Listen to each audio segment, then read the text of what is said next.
녹지를 보호하기 위한 그린벨트 규제, 여간에선 풀기 어렵죠. 그런데 의정부시가 2016년 그린벨트로 묶여있던 17만 평을 풀었습니다.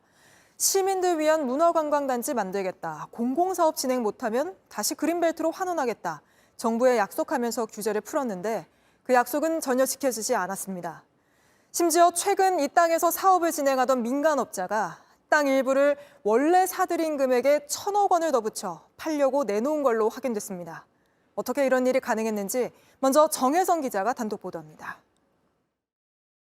의정부시 고산동 지역은 서울과 가깝고 고속도로와 경전철이 지나는 교통 요충지입니다.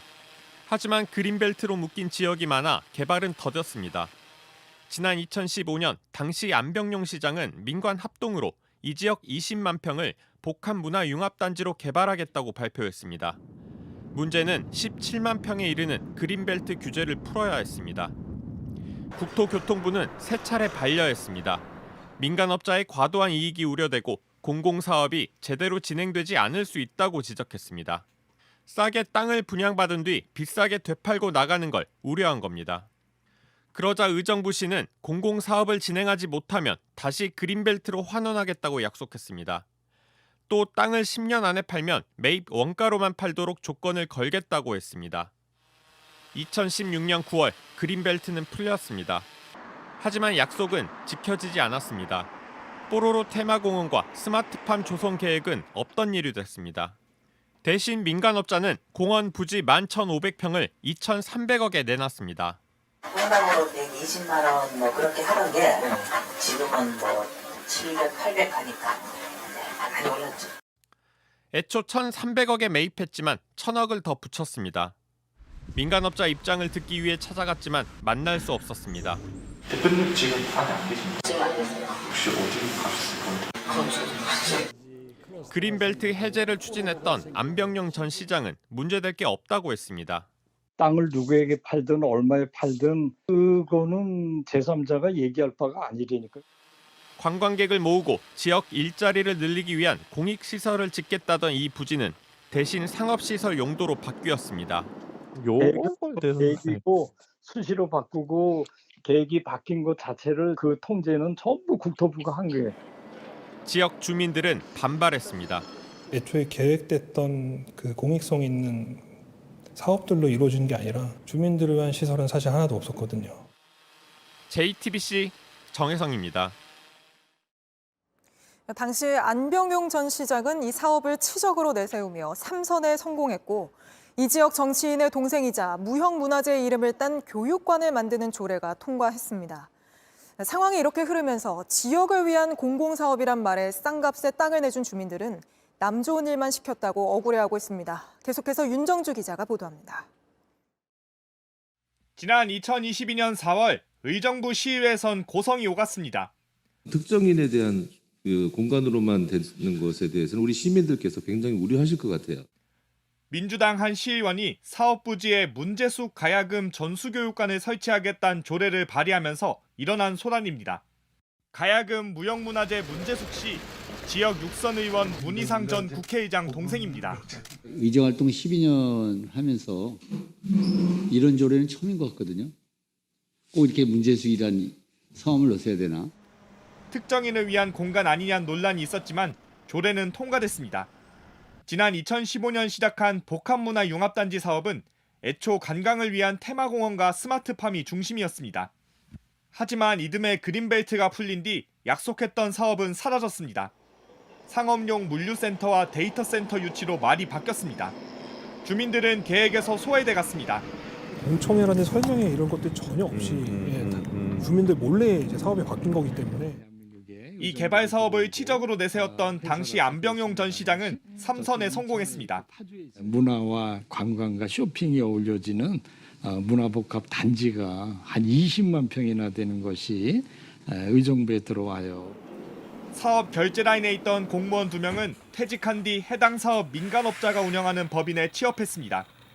연봉을 얼마나 받았는지 이해충돌 여지는 없는지 등 물었습니다. 좀 도와달라고 그래서 해고 뭐 내가 옛날에 해봤던 거니 했는데 공직자 윤리법도 따져봤고요. 별 문제 없다고. 싼 값에 땅을 사들인 해당 민간업자는 차익 실현에 나섰습니다. 토지를 수용당한 원주민들은 억울하다고 했습니다. 주민들이 생각했을 땐 앞으로 테마공원이 생기고 뭐가 생기고 이렇게 하다 보면 좋아지겠구나. 결국 이익은 소수 특정인들만 가져가게 됐습니다. JTBC 윤정주입니다. 최근 저희는 의정부시 그린벨트 17만 평을 풀어줬더니 공공사업이 아닌 땅 장사를 하고 있는 정황을 심층 취재 고발했습니다. 큰 돈을 벌 수 있는 이 땅, 감정가보다 1,000억 원이나 싸게 민간업자들이 가져갔는데 경쟁 입찰도 거치지 않았습니다.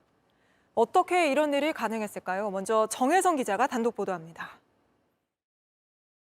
지난 2015년 안병용 당시 의정부시장은 복합문화융합단지 개발 계획을 발표했습니다. 공공성을 강조해 17만 평에 이르는 그린벨트 규제를 풀었습니다. 당시 국토교통부는 민간업자가 과도한 이익을 얻을까 우려된다며 안전장치를 마련하라고 요구했습니다. 시는 특정 민간업자에 대한 특혜를 배제하기 위해 공개 경쟁 입찰을 실시하겠다고 했습니다. 하지만 약속은 지켜지지 않았습니다. 2016년 9월 그린벨트는 풀렸고 민간 합동법인은 싼 값에 이 땅을 수용했습니다. 이 가운데 10만 평을 민간업자들에게 분양했는데 3,000평 부지 단 한 곳 빼고 모두 수의 계약이었습니다. 그러면서 감정평가액보다 1,000억 가까이 싼 가격에 넘겼습니다. 수의 계약이라는 게 거의 깜깜이씩 과도하게 이익을 넘겨주는 그런 어떤 형식이 될 수밖에 없는 구조죠. 전임 시장은 문제될 게 없다고 했습니다. 경제적인 이득을 최대화하기 위해서 그 사람 계획대로 땅을 가진 주권을 행사한 거를 왜 누가 제3자가 뭐라 그럽니까? 하지만 민간 합동법인은 개인 이익을 위한 회사가 아니고 관련법상 분양은 감정평가액을 기준으로 해야 합니다. 당시 시청 실무진조차 감정가대로 분양하지 않으면 행정처분하겠다고 경고했습니다. 사업 목적을 극대화하기 위해서 싸게 줄 수도 있고 심지어는 거저 줄 수도 있고. 토지 수용과 각종 인허가를 처리한 의정부시는 448평 주차장 부지만 받았습니다. 부지를 싸게 분양한 만큼 시청목 배당금도 줄었습니다. 이익이 누구에게 갔는지 계속 추적합니다. JTBC 정혜성입니다. 이렇게 감정가보다 싼 값에 또 경쟁도 없이 땅을 분양받은 업자들이 누군지 저희가 살펴보니 절반 가까이를 단 한 명이 가져간 걸로 확인됐습니다. 그리고 그 한 명은 의정부시와 개발 사업을 진행하기 위해 만든 민관합동법인 대표란 점도 확인됐습니다. 그러니까 민관합동법인이 땅을 수용한 뒤 그걸 다시 셀프 분양한 셈입니다. 계속해서 정혜성 기자가 보도합니다. 의정부시가 개발 사업 진행을 위해 민관합동법인을 만든 건 지난 2017년입니다. 법인 이름은 의정부 리듬시티. 2018년부터 그린벨트 규제가 풀린 토지를 수용했습니다. 왜 여기 살다가 이제 수용당해서 이제 쫓겨서 나간 거지 뭐지. 수락산이 있고 용암산이 있고. 땅을 수용한 합동법인은 2020년 민간 분양을 시작했습니다. 약 10만 평을 13곳 민간업체가 분양받았습니다. 그런데 이 업체들을 살펴보다 공통점을 발견했습니다. 3곳 법인 대표가 황모 씨 한 사람입니다. 또 황 씨와 지분을 합작한 법인이 2곳, 황 씨가 대표를 하다가 직원이 이어받은 법인도 한 곳입니다. 즉 법인 13곳 중 6곳이 사실상 한 사람과 관련된 업체입니다. 황 씨는 분양 부지 21개 가운데 10개, 면적으로 절반에 가까운 4만 5천 평을 가져갔습니다.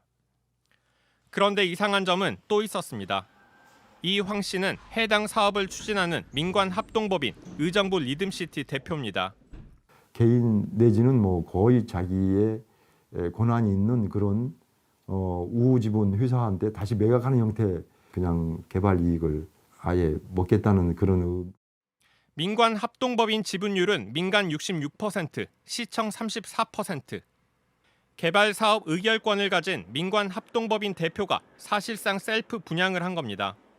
황 대표님도 사무실 안 오시나요, 그러면? 황 대표님은 지금 눈이 아프다고. 여러 차례 연락해도 답은 없습니다. 황 씨가 1,300억에 사들인 일부 토지는 2,300억에 매물로 나온 상황입니다. JTBC 정혜성입니다. 의정부에서 공공사업하겠다며 그린벨트로 묶인 대규모 땅을 풀어놓고는 땅 장사를 하고 있다는 의혹 연속 보도해드렸습니다. 그런데 저희가 취재해보니 이 땅 장사하고 있는 걸로 지목된 민간법인 대표가 셀프 자문으로 수백억 원을 챙겨간 정황도 포착됐습니다. 지역 주민들이 낸 고발장을 접수한 검찰이 본격 수사에 들어갔습니다. 정혜성 기자가 단독 취재했습니다. 의정부시는 지난 2016년 복합문화융합단지를 만든다며 그린벨트 17만 평을 풀었습니다. 이듬해 5월 사업 진행을 위해 민관합동법인 의정부 리듬시티를 설립했습니다. 이 법인 대표로는 골프용품 회사를 운영한 황모 씨가 선임됐습니다. 선임 직후 의정부 리듬시티는 제2업체와 토지 분양 자문 계약을 맺습니다. 자문 수수료로 전체 분양 수익 3.5%를 주기로 했습니다. 제2업체 알고 보니 황씨 업체였습니다. 셀프 자문을 맡긴 셈입니다. 자문 수수료로 240억 가까이 받는 겁니다. 개발업자들도 쉬운 게 아닌데 골프 회사가 일반적인 경우는 아니지.